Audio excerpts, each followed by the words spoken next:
Good afternoon, I'm Milton Walker with the Midday News. Special welcome to viewers on onespotmedia.com. A reminder as well that you can download our One Spot Media app in the Google Play Store or the App Store. That's the number 1 followed by the word Spot Media. An investigation conducted by the Pan American Health Organization, PAHO, has discovered that mold is the main cause of the noxious fumes at the Cornwall Regional Hospital in Montego Bay, St. James. A team from PAHO, which was asked by the Health Ministry to conduct air quality tests at the facility, submitted a report with the results. Chief Medical Officer Dr. Winston Delahaye, who is still reviewing the document, said PAHO's team's main findings reveal that water leaks are a contributing factor, and identifying and dealing with the leaks are necessary processes to address the mold. Dr. Delahaye noted that, most importantly, all ventilation ducts need to be changed, which will incur significant costs. Mold is a common fungus found inside and outside of buildings. Meanwhile, the relocation of most of the patients from the Cornwall Regional Hospital is now scheduled to be completed in 2 weeks. The Ministry of Health transferred most of the critical services after the fumes began affecting staff and patients. Chief Medical Officer Dr. Winston Delahaye outlined some of the aspects involved in the relocation.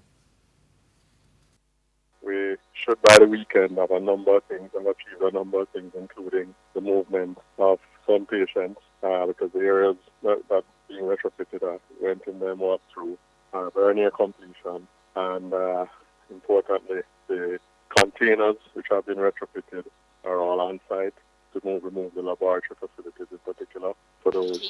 And the tent, which was donated by PAHO, the tents, they're being erected. A family and friends of the late Karen Lamont, the pregnant woman who was killed by a police officer, took to the streets of St. Thomas once again to voice their dissatisfaction with this week's not guilty verdict in the case. A woman who identified herself as a relative of Miss Lamont said the protest will continue if nothing is done.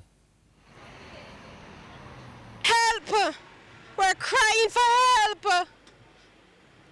Her daughter almost committed suicide because she's depressed over her mother's loss. And this is the justice that we get. Come on, Jamaica, please. This is unfair. Or you live with yourself. Or you sleep. Or you sleep. Yeah? You're going to collect your pension and our kids have nothing to get. On September 1, 2012, policemen were on foot patrol when Miss Lamont, who came off a bus in Yala Square, was reportedly heard using indecent language. The policeman approached her and advised her that she would be arrested. An altercation ensued and Miss Lamont and her sister were shot. Both women were taken to the Princess Margaret Hospital where Miss Lamont died. Corporal Smart was also freed of wounding with intent in connection with the injury of Miss Lamont's sister after the defense argued that the gun went off accidentally. Meanwhile, the attorney who represented Corporal Dwayne Smart, Valrenita Robertson, says she will be pushing for legislative changes to be made in relation to some procedures during criminal trials. She argues that the time has come for these changes so that the process is fairer to the accused person. Corporal Smart, who was freed of all charges in connection with the 2012 killing of 27-year-old Karen Lamont, who was 8 months pregnant, on Monday. She was shot and her sister injured as she attempted to arrest her for using indecent language. Ms. Nita Robertson says the current framework allows prosecutors to have special advantages during trials and the balance needs to shift. I am going to, as Queen's Counsel, seek to get legislation to replace what we have in Jamaica to be amended so that no matter what defense counsel, whether we call witnesses of fact or not, we are entitled to the last word. All the legislation, all the amendments are to the advantage of the DPP. It's time we have some to the advantage of the defense. And that is one of the struggles I am going to embark on. Ms. Nita Robertson also expressed frustration at the level of criticisms being made at members of the jury. She argues that based on the public backlash following the verdict, she fears that it could contribute to persons being reluctant to serve as jurors. Opposition leader Dr. Peter Phillips has criticized the government for not allocating sufficient funds for land administration. At Thursday's launch of a new commission aimed at addressing land acquisition challenges in Jamaica, Dr. Phillips outlined some of the proposals a PNP administration would pursue, including improvements to the National Housing Trust. More from TVJ's Krista Campbell. The opposition leader says the National Land Ownership Commission, NLOC, is the PNP's preparation for taking back the reins of government. And when that happens, he says the party will be armed with information on how to improve some of the challenges hindering Jamaicans from owning their own land. One of those challenges, the loan process at the National Housing Trust. Oftentimes we were building housing schemes, but not communities. And that there again needs to be adjustment to the way in which the trust operates. A community needs not just the house, but it needs schools, it needs police stations, it needs play areas, it needs medical facilities and the like. And all of this has to be factored into the expenditures. He says he will give more details on his plans to improve the operations of the NHT. But pointing to several communities with older type houses, he explained how the trust could help to improve some of those structures. There are many sometimes abandoned or derelict properties, and that there ought to be a role for the trust in reviving these communities and getting people to have housing, better quality housing.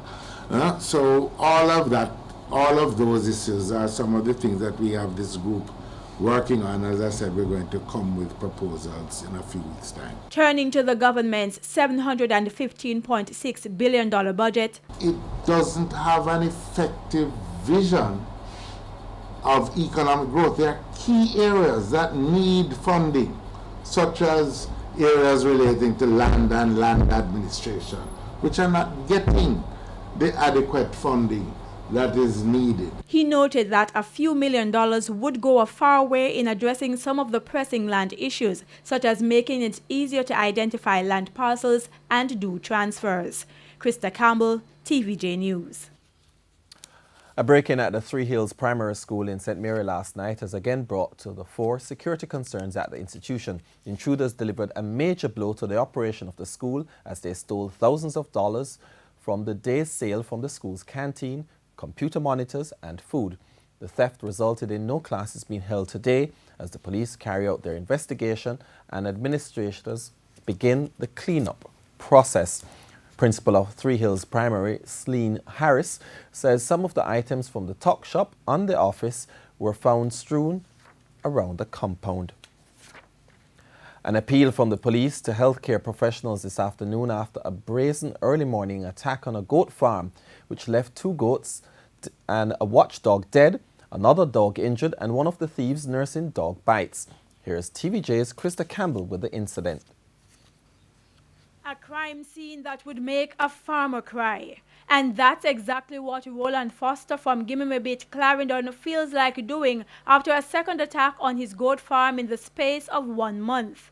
He says he's still not recovered the animals from last month's theft, only to be attacked again about 12:30 Tuesday morning. But the thieves were not expecting the security waiting for them when they attacked. They have a pit bull dog in our pen, so they didn't know. So one of man came in and jumped right over. So as he jumped over, people dog, we are going to have him. So if people dog have him in our pen for about we are going to half hour.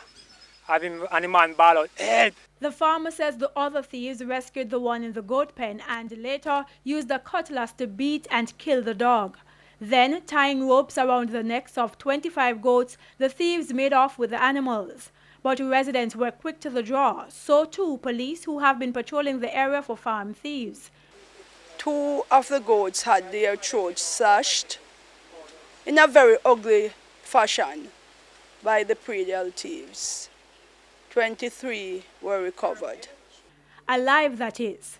The animals found about a mile away on a road near the Gavi Maceo High School, but the thieves were not through just yet. The man ain't still determined now, because I guess one of them man get damaged. So them come back and bush shot at me, a little brother. So he shot as my house. He says they also injured another pit bull. Each of the dogs costs over $100,000, and the farmer says it will be a tidy sum to take the injured dog to the vet. He says he just cannot afford that at the moment. The police are hell-bent on catching the thieves and are asking healthcare practitioners to report anyone who comes in to treat a dog bite today or anytime this week. We are appealing to persons who keep parties, dances, to know who they are getting their meat from. We are appealing to igglers to know who they are buying animals from. Krista Campbell, TVJ News. Residents in Northern St. Elizabeth recently got free medical care from an overseas medical mission. The overseas medical team, which represents the American Jamaica Link Charitable Foundation Incorporated, AJL, visited the Aberdeen Health Centre. Medical practitioner Dr. Blackwood outlined the various ailments for which patients needed treatment. Well, like everybody else, they need help with chronic medical issues, high blood pressure, diabetes, urination issues. They have some stomach problems.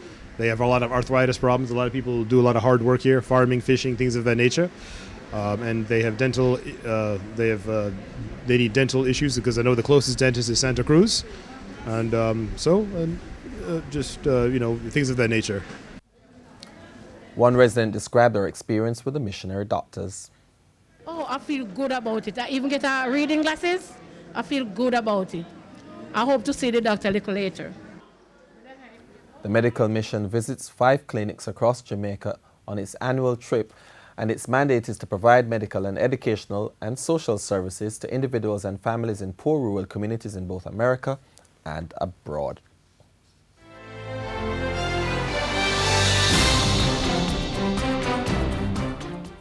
Time now for a fact or fiction feature. Is this a fact or fiction? Veteran broadcaster Alan Magnus's earliest association with RGR was as a visitor to do a recording on the program Where John's Opportunity Knocks. We'll tell you the answer at the end of the sports segment of the broadcast. And in sports, Pakistan sent in to bat against the host West Indies reached 284 for 5 or 47 overs, this time in the first game of their three-match one-day international series at the Providence Ground in Guyana. Mohamed Hafiz, who shared a 89-run fourth-wicket partnership with Shoaib Malik, has so far top-scored with 88. Malik made 52. Earlier, Ahmed Shehaz, 67, and Kamran Akmal, 47, put 85 runs on the board for the first wicket of 15 overs. Babar Azam was the other batsman, dismissed for 13, and Ashley Nurse has so far taken 4 for 60, while captain Jason Holder has 1 for 34. Finally this afternoon,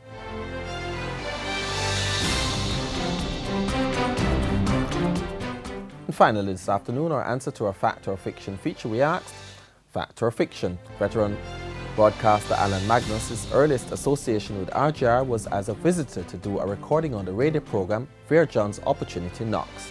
That's a fact. Where John's Opportunity Knocks was a radio program designed to expose Jamaican talent. It was broadcast on Saturdays. After several visits and seeing how the station worked, Alan Magnus became inspired to do an audition to host the program. He was offered the job in 1971, and since then he has been a staple on Jamaican morning radio, known and loved for his infectious laughter, great sense of humor, good-natured banter, and professionalism. Mr. Magnus, of course, retired from morning radio last week, Friday, after 46 years on the job. That's Midday News. I'm Milton Walker. Join us at 7 for a primetime news package on behalf of the news, sports, and production teams. Good afternoon.